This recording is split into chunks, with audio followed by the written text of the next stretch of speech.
What you're seeing here is a screenshot of our online horse business profit calculator. I'm going to show you a few different ways to look at your profit margins and how you can use them to make good business decisions. Now, if you aren't a member and you don't have access to this calculator, you can still figure out your profit margins by hand by dividing your income by your total revenue. What I did here was I set up a sample horse training and boarding business. There's a couple things I want you to notice. There's a separate column for variable expenses versus fixed expenses. This is because some changes in your business only affect variable expenses. Like when you get a new horse in training, it won't affect your mortgage or lease payment, but your hay and boarding bill will increase.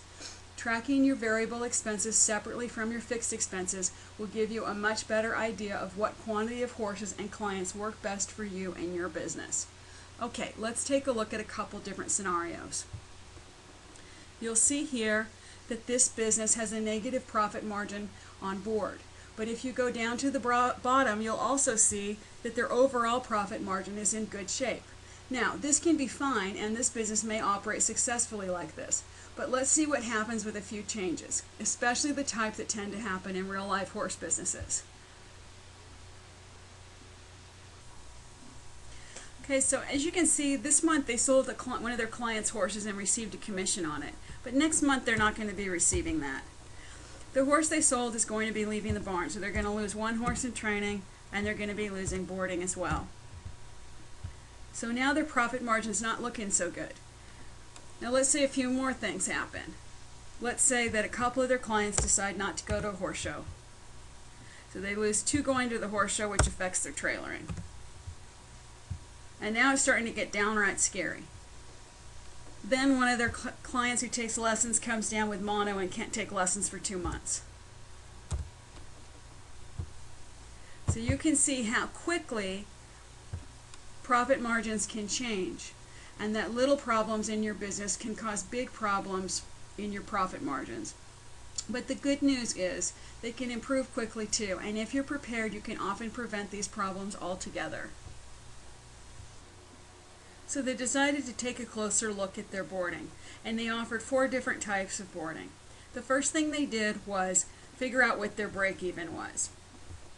Then they decided to try to figure out which of their boarding offerings provided the highest profit margin. And they discovered that their pasture board had the highest profit margin and that they were losing money on their paddock board. So then they had to decide what to do about it. So they advertised their pasture and they got 4 new horses into pasture. Then they raised their paddock board by $50. And now they had a profit margin of 6%.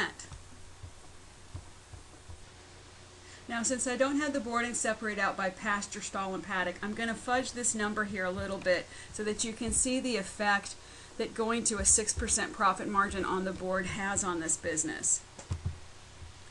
So now the business is operating with a 10% gross profit margin. And while it's not great, they're probably going to be okay while they rebuild a little bit. Sure, they can improve more, but what business can't? In any case, while every horse business is different, and yours may not include all the examples I used here today, I hope this helps you see why it's so important to track your profit margins and how they can help you to identify what's working and what's not so that you can make the best possible decisions for your horse business.